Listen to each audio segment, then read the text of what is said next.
नागपूर जिल्ह्यातील सावनेर तालुक्यात असलेल्या खुर्सापार आरटीओ चेकपोस्टवर सुरू असलेला अवैध वसुलीचा प्रकार चव्हाट्यावर आलाय। या ठिकाणी वाहन चालकांची सर्रास आर्थिक लूट केली जात असून पैशांशिवाय कोणतेही वाहन पुढे जाऊ दिले जात नाही, अशी धक्कादायक माहिती समोर आली आहे। यामुळे शासनाचा कोट्यवधी रुपयांचा महसूल बुडत असून अधिकारी मात्र गब्बर होत असल्याचा आरोप होत आहे। चेकपोस्टवर खासगी गुंडांची अख्खी फौज कार्यरत आहे। वाहनांची सर्व कागदपत्रे व्यवस्थित असली तरी ती थांबवली जातात आणि कारवाईची धमकी देऊन पैसे उकळले जातात।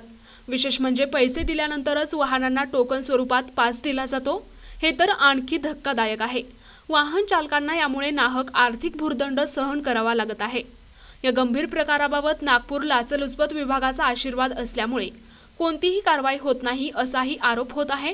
एक खिडकी योजनेचे हे कुबेराचे द्वार कधी बंद होणार असा प्रश्न उपस्थित होत आहे। राज्याचे मुख्यमंत्री आणि परिवहन मंत्री यांनी या अवैध वसुलीची तातडीने चौकशी करून थांबवावी अशी जोरदार मागणी वाहन चालक करत आहेत। प्रतिनिधी मंगेश उराडे, NTV न्यूज मराठी, नागपूर।